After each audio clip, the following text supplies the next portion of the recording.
So, try na to sa kapindot.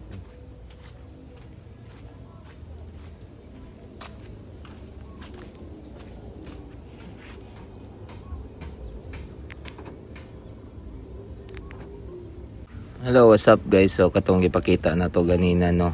After na to siya, pag ilis na to sa battery. So, kanina itong battery is CR1616. So, Panasonic Pro din itong gigamit, no? Kay Panasonic man sad ang sulod ani nga keyless. So, diri naglisod ta og open ani niya kay medyo kinanglan siya katong mas lalom-lalom o mas bigger nga screwdriver. So gitry po na ako og flat screw, di japon siya madala. So diri dapita kay nikuha na ko og kuan, di japon siya matuyok guys. So counterclockwise day atong pagtuyok ani, no, pagkuha sa screw. Then diri dako-dako nga screwdriver tong gigamit. So diri na screw na nato, medyo dugay-dugay nyo siya mo kuan. Dapat akong gitry og kuha, di japon siya makuha. So kagat pa japon siya dito sa ilalom, no. Try na ako ani. If madala pa, so lisod man jud, ibalik na ako diri sa kanina lang jud dako.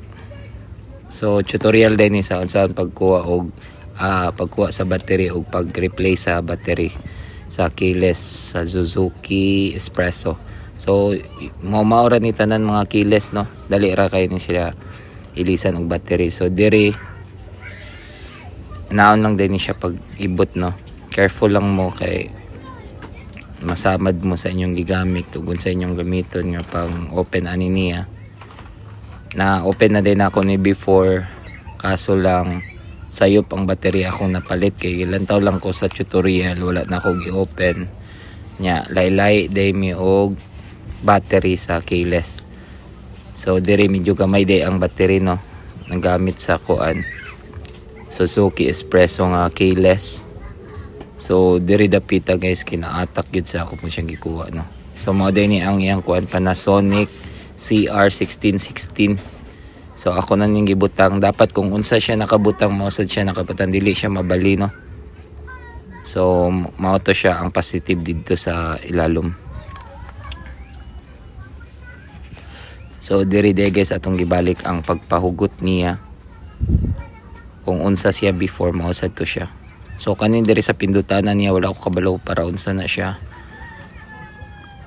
kay matabunan man japon siya dira. So wala lang to na ako gilabtan, no. Action lang kung pindot ato kay marami siyang mapindot pod. Bason ilong press to siya, ma-reset siya. So diri dapita guys ako nang ibalik ang screw ani nga keyless sa Suzuki Espresso. Then ato na sa ni testing after ani if mugana siya, kay first time pa dyan ako ni siya, no. So mao na to siya guys, okay na ang kuan, pindot na siya lock, unlock. So medyo layo man atong sakyanan, no, ato sa ngadtuon atong sakyanan kay para ma-testing if nag-work ba siya. So try na to sa kapindot.